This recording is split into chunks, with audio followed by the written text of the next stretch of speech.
আমরা যদি আমাদের ইমামের নেতৃত্বে সবাই একটা ঢালের মতন দাঁড়াই, ইনশাআল্লাহ পৃথিবীর কোনো শক্তি বাংলাদেশকে পরাজিত করতে পারবে না। পৃথিবীতে বাংলাদেশ হবে একটা আইডল, পৃথিবীতে বাংলাদেশ হবে একটা রোল মডেল, যেখানে নারীরা পাবে স্বাধীনতা, নারীরা পাবে নিরাপত্তা, নারীরা বাংলাদেশে এই প্রান্ত থেকে ওই প্রান্তে একা যাবে, সেখানে তার ইজ্জত হারাবে, তার সম্ভ্রম হারাবে, এমন কোনো নজির সেখানে বাংলাদেশে থাকবে না ইনশাআল্লাহ। এটা শুধু বলার কথা নয়, এটা রাসূলুল্লাহর সময় হয়েছে এবং এই সময় আবার আসছে। এখন এই আল্লাহর দ্বীনকে প্রতিষ্ঠার মাধ্যমে আমরা নারীদেরকে মুক্তি দিতে পারি, নারীদের নিরাপত্তা নিশ্চিত আমরা করতে পারি।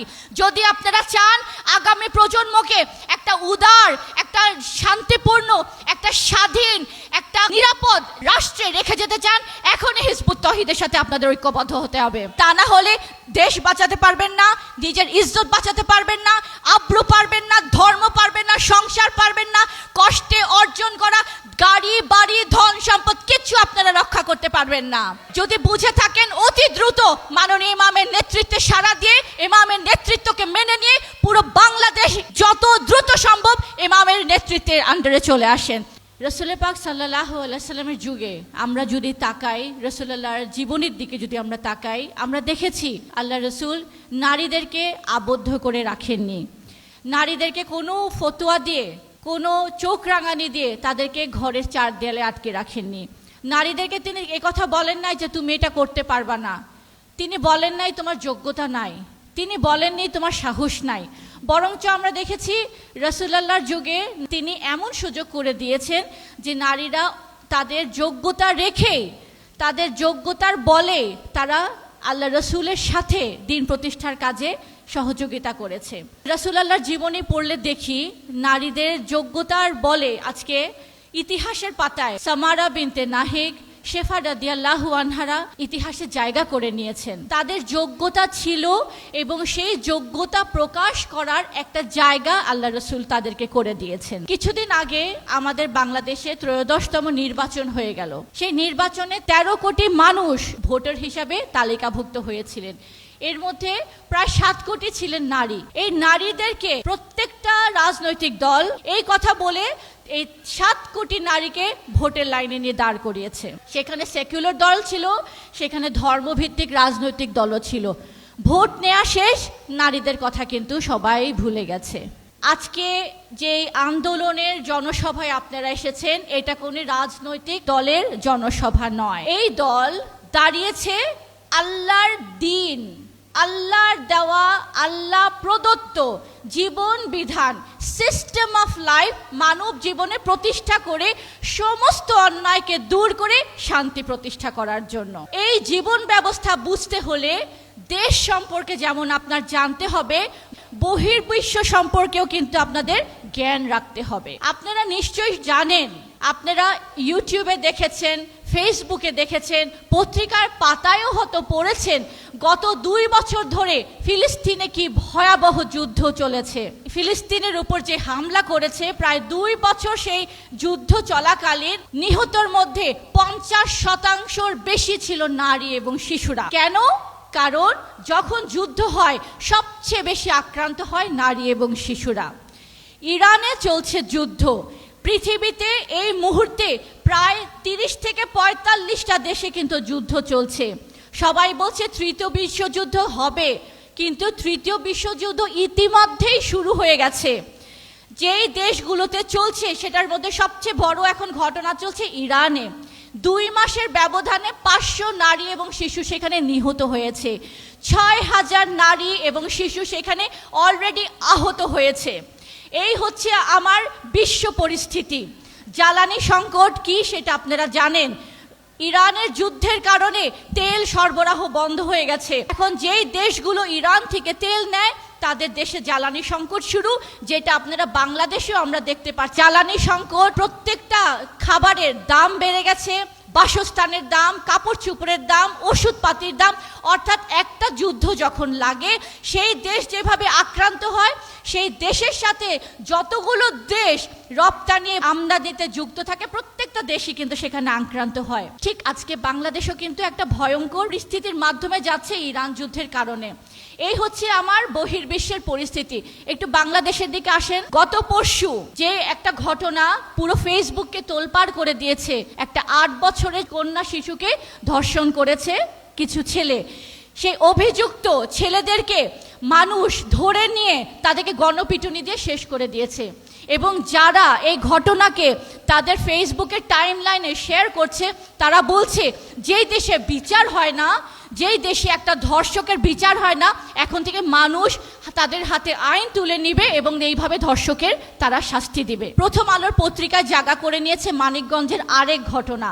ক্লাস 1-এর একটা ছোট্ট শিশু, কোমলমতি একটা শিশু, নাম তার আতিকা, খেলছিল সে ভাই বোনদের সাথে উঠানে। সেখান থেকে তাকে ধরে নিয়ে ধর্ষণ করেছে, ধর্ষণ করে তাকে মেরে ফেলেছে। কেন? তার কানের দুল ছিল স্বর্ণের, গলায় চেইন ছিল স্বর্ণের। এই ঘটনা যখন তার বাবা মা জানতে পারলো বাচ্চাকে পাচ্ছে না, খোঁজাখুঁজির পরে যে অভিযুক্ত তাকে যখন ধরছে সে বলছে বাচ্চাকে সেখানে সে মেরে রেখেছে। সেই বাচ্চার ধর্ষকের বাবা এবং চাচাকে গণপিটুনি দিয়ে মেরে ফেলেছে, এবং সেই অভিযুক্ত সেই কিশোর তার ভাইকেও এমনভাবে পিটিয়েছে সে এখন জীবন মৃত্যুর সাথে লড়ছে। এখন কথা হচ্ছে এই যে ধর্ষকের বিচার হয় না, যার কারণে আজকে মানুষ বাধ্য হয়ে আইন হাতে তুলে নিচ্ছে। কেন হচ্ছে? কারণ এই সমাজে, এই রাষ্ট্রে, আমাদের দেশে আল্লাহর হুকুম দিয়ে বিচার হয় না বলে। আজকে যদি আল্লাহর হুকুম দিয়ে বিচার হতো, ধর্ষকের শাস্তি, সর্বোচ্চ শাস্তি হচ্ছে তাকে মৃত্যুদণ্ড দাও। দ্বিতীয়ভাবেও আছে যে তাকে চাবুকের আঘাত মারো, অর্থাৎ ধর্ষকের সেই শাস্তির সাক্ষী সাপেক্ষে সেখানে বিভিন্ন শাস্তি আল্লাহ উল্লেখ করে দিয়েছেন। অর্থাৎ আজকে যদি আল্লাহর হুকুম দিয়ে এই শাস্তি যদি হতো মানুষের সামনে, তাহলে কি হতো? দৃষ্টান্তমূলক হতো, ভয়াবহ হতো, এবং এটা একটা ন্যায় বিচার হতো। তার সাথে মানুষ এমন অন্যায় করা থেকে মানুষ বিরত থাকতো। আল্লাহর হুকুম দিয়ে বিচার না করার কারণে, বিচারহীনতার কারণে মানুষ এই বিচার ব্যবস্থা থেকে তাদের আস্থা সরে গেছে, এবং এই জন্যই আজকে তারা আইন হাতে তুলে নিচ্ছে। আমাদের হিজবুত তৌহিদের কথা হচ্ছে, হিজবুত তৌহিদ এই কথাটাই মানুষকে 31 বছর ধরে বুঝিয়ে যাচ্ছে। আল্লাহর হুকুম দিয়ে রাষ্ট্র যদি পরিচালিত না থাকে, সেখানে ন্যায় বিচার প্রতিষ্ঠিত হবে না, সেখানে সুবিচার প্রতিষ্ঠিত হবে না, সেখানে মানুষের অধিকার হরণ হবে, সেখানে মানব অধিকার বুলুণ্ঠিত হবে, সেখানে নারীদের নির্যাতন করা হবে, নারীরা ধর্ষণের শিকার হবে, সেখানে অর্থ পাচার হবে, সেখানে সন্ত্রাসী কর্মকাণ্ড হবে, সেখানে অর্থনৈতিক অবিচার, মানুষের উপরে নির্যাতন, সেখানে অর্থ লুটপাট, সেখানে নারী নির্যাতন, সেখানে কোনো রকমের অন্যায় থাকবে না যেটা হবে না, কারণ সেটা মানব রচিত বিধান দিয়ে সেই রাষ্ট্র পরিচালিত হচ্ছে। হিজবুত তৌহিদ এই কথাটাই বলছে, আসো আমরা আল্লাহর তৌহিদের উপরে ঐক্যবদ্ধ হই, আসুন আমরা আল্লাহর এই কথার উপরে ভিত্তিতে একত্রিত হই। আমি আল্লাহর খলিফা, আমি আল্লাহর প্রতিনিধি, আমি এই পৃথিবীতে এসেছি আল্লাহর পক্ষ থেকে, আল্লাহর দেওয়া জীবন বিধান দিয়ে মানুষের জীবনকে পরিচালিত করার জন্য, তাহলে সেখানে ন্যায় সুবিচার শান্তি প্রতিষ্ঠিত হবে। আজকে হিজবুত তৌহিদের এই প্রচারণা আমাদের গত 31 বছর ধরে যে আমরা করে আসছি, এটার কারণে নারীরা জেগে উঠছে। এই কারণেই এটার একটা ফল হিসাবে, এটা একটা রেজাল্ট, এটার একটা পজিটিভ রেজাল্টই হচ্ছে যে যেই দেশে নারীদেরকে মসজিদে যেতে দেওয়া হতো না, তাদের ধর্মীয় অধিকার থেকে বঞ্চিত করা হয়েছে, যেখানে নারীদেরকে ঈদের নামাজে সামিল হতে দেওয়া হতো না, যেখানে নারীদেরকে জুম্মায় যেতে দেওয়া হতো না, আজকে আমরা দেখছি যে সেই সমাজে, সেই রাষ্ট্রে আজকে আল্লাহর অশেষ রহমতে নারীদের জন্য আবারও সেই সুযোগ করে দেওয়া হচ্ছে, নারীরা যেন জুম্মায় যেতে পারে, নারীরা যেন ঈদের জামাতে যেতে পারে। এবং এই সরকার আসার পর আমরা দেখেছি প্রধানমন্ত্রী তারেক জিয়া বলেছেন যে মসজিদে নারীদের জন্য আলাদা সুব্যবস্থাও তিনি করছেন, যাতে করে নারীরা সেখানে যে নামাজ কায়েম করতে পারেন। তো আমরা হিজবুত তৌহিদ নারী বিভাগ থেকে এটাই বলছি যে আমাদের এই 18 কোটি জনসংখ্যার দেশ বাংলাদেশ, এর অর্ধেক হচ্ছে নারী। এই অর্ধেক নারী গোষ্ঠীকে যদি, এই জনসংখ্যাকে যদি ধর্মের অপব্যাখ্যা দিয়ে, ধর্মের কুব্যাখ্যা দিয়ে, ধর্মের উদ্দেশ্যমূলক ব্যাখ্যা দিয়ে, ধর্মের অপব্যাখ্যা দিয়ে যদি তাদেরকে কোণঠাসা করে রাখা হয়, তাহলে সেই নারীরা রাষ্ট্রের জন্য, মানুষের জন্য, সমাজের জন্য, ধর্মের জন্য কোনো ভূমিকাই তারা রাখতে পারবে না, কোনো সুযোগই তারা পাচ্ছে না, কোনোভাবেই তারা জাতির উন্নয়নে তারা ভূমিকা রাখতে পারবে না। আমাদের কথা হচ্ছে, নারীরা আল্লাহর এক অসামান্য সৃষ্টি, পুরুষ নারী উভয়ের উপরেই হচ্ছে আল্লাহর এই দিন প্রতিষ্ঠা করার এই দায়িত্ব আল্লাহ দিয়েছেন। যার কারণে এই নারীদেরকে আটকে রেখে, ধর্মের ব্যাখ্যা দিয়ে তাদেরকে আটকে রেখে কখনোই এটার একটা ভালো ফল আমরা দেখতে পাবো না। আমরা দেখেছি যে, আমি আজকে চুয়াডাঙ্গায় এসেছি, চুয়াডাঙ্গায় আমি আগেও এসেছি, এখানে আমি প্রোগ্রাম করেছি এবং সেই প্রোগ্রামে আমার সব বোনদের উদ্দেশ্যে আমি কথা বলেছি, সেখানে অনেক বোনেরা ঐক্যবদ্ধ হয়েছে। কিন্তু আমি আপনাদেরকে বলতে চাই যে, আপনাদেরকে শিক্ষা দেওয়া হয়েছে, আপনাদেরকে শুধু ছোটকাল থেকে আপনারা পড়াশোনা করেছেন যে এইভাবেই ধর্মীয় শিক্ষা এইভাবে লাভ করেছেন যে তসবির দানা টিপো, আমল করো, ঘরে থাকো, সংসার করো, বাচ্চাকে লালন পালন করো, তুমি জান্নাতের বাড়ি করে ফেলতে পারবা। আপনাকে কখনো এই শিক্ষা দেওয়া হয় নাই যে আপনার এই আমল যে করবেন, এই আমলের পূর্ব শর্তই হচ্ছে ঈমান। ঈমান না আনলে আমলের কোনো মূল্যই নাই। আপনাকে এই কথাই কখনো বলা হয় নাই, আপনাকে এই কথাই কখনো বলা হয় নাই যে আপনি যে আল্লাহর খলিফা, এই আপনার উপরে প্রথম দায়িত্বই হচ্ছে আল্লাহর দ্বীনকে প্রতিষ্ঠা করা। যার কারণে আপনারা শুধু সংসার নিয়েই পড়েছিলেন, আপনারা শুধু স্বামী এবং বাচ্চাকে লালন পালন করার মধ্যে ব্যস্ত ছিলেন। ফলে কি হয়েছে, এই বাচ্চারাই এই শিক্ষা ব্যবস্থা, যে প্রচলিত যে শিক্ষা ব্যবস্থা, এই শিক্ষা ব্যবস্থায় তারা পড়ালেখা করে বেড়ে উঠেছে। এখন তারা হয়েছে আত্মকেন্দ্রিক, তারা হচ্ছে স্বার্থপর। তারা যখন বাবা মা যখন বয়স হয়ে যাচ্ছে, বাবা মাকে বৃদ্ধাশ্রমে দিয়ে আসছে, সেই বাবা মাকে দেখার জন্য তাদের কোনো সময় নাই। না, এইখানেই হিজবুত তৌহিদের কথা। হিজবুত তৌহিদের এই কথাই বলছে যে আপনার প্রত্যেকটা আমল আল্লাহর কাছে তখনই গৃহীত হবে যখন আপনি ঈমান আনবেন। এই কথার উপর আপনি অঙ্গীকারাবদ্ধ হবেন, আল্লাহ ছাড়া কারো হুকুম মানি না, এবং সেই অঙ্গীকার এনেই আপনার সংগ্রাম করতে হবে, জেহাদ করতে হবে। জেহাদের কথা শুনলে অনেকে ভয় পেয়ে যান যে বম মারা। নো, জেহাদ মানে বম মারা না। জেহাদ হচ্ছে মানুষকে আল্লাহর এই সত্য দিন প্রতিষ্ঠা করার সংগ্রামে প্রত্যেককে সামিল করা, তাকে বোঝানো এই দিনকে প্রতিষ্ঠা করা কতটুকুন প্রয়োজন, এটাই হচ্ছে জেহাদ।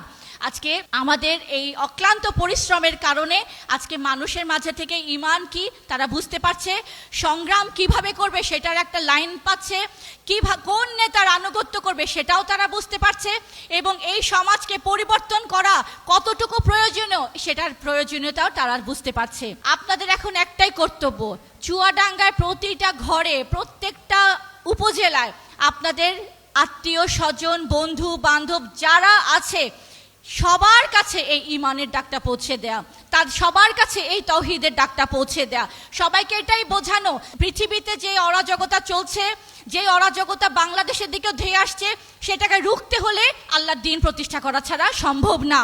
এবং এই প্রতিষ্ঠার কাজে আমি সামিল হয়েছি, তোমরাও আসো। তা না হলে বম মারছে ইসরায়েল, ধ্বংস হচ্ছে প্যালেস্টাইন, বম মারছে ইসরায়েল, ধ্বংস হচ্ছে ইরান। এগুলো শুধু দেখছেন। এই ঘটনা যদি বাংলাদেশে হয় তখন এটা মোকাবেলা করার মতন সে কি হিম্মত আমাদের আছে? না। এই জন্যই আমাদের আন্দোলন আপনাদেরকে ডাক দিয়ে যাচ্ছে, হিজবুত তৌহিদের সাথে একত্রিত হয়ে আল্লাহর মনোনীত ইমামের সেই ডাকে সাড়া দিয়ে আল্লাহ রসুলের সেই 5 দফা কর্মসূচিতে আবারও ঐক্যবদ্ধ হয়ে আমরা যদি আমাদের ইমামের নেতৃত্বে সবাই একটা ঢালের মতন দাঁড়াই, ইনশাআল্লাহ পৃথিবীর কোনো শক্তি বাংলাদেশকে পরাজিত করতে পারবে না। পৃথিবীতে বাংলাদেশ হবে একটা আইডল, পৃথিবীতে বাংলাদেশ হবে একটা রোল মডেল, যেখানে নারীরা পাবে স্বাধীনতা, নারীরা পাবে নিরাপত্তা, নারীরা বাংলাদেশে এই প্রান্ত থেকে ওই প্রান্তে একা যাবে, সেখানে তার ইজ্জত হারাবে, তার সম্ভ্রম হারাবে, এমন কোন নজির সেখানে বাংলাদেশে থাকবে না ইনশাআল্লাহ। এটা শুধু বলার কথা নয়, এটা রাসূলুল্লাহর সময় হয়েছে এবং এই সময় আবার আসছে। এখন এই আল্লাহর দ্বীনকে প্রতিষ্ঠার মাধ্যমে আমরা নারীদেরকে মুক্তি দিতে পারি, নারীদের নিরাপত্তা নিশ্চিত আমরা করতে পারি। যদি আপনারা চান আগামী প্রজন্মকে একটা উদার, একটা শান্তিপূর্ণ, একটা স্বাধীন, একটা নিরাপদ রাষ্ট্রে রেখে যেতে চান, এখনই হিজবুত তৌহিদের সাথে আপনাদের ঐক্যবদ্ধ হতে হবে। তা না হলে দেশ বাঁচাতে পারবেন না, নিজের ইজ্জত বাঁচাতে পারবেন না, আব্রু পারবেন না, ধর্ম পারবেন না, সংসার পারবেন না, কষ্টে অর্জন করা গাড়ি বাড়ি ধন সম্পদ কিচ্ছু আপনারা রক্ষা করতে পারবেন না। যদি বুঝে থাকেন অতি দ্রুত মাননীয় ইমামের নেতৃত্বে সাড়া দিয়ে ইমামের নেতৃত্বকে মেনে নিয়ে পুরো বাংলাদেশ যত দ্রুত সম্ভব ইমামের নেতৃত্বের আন্ডারে চলে আসেন।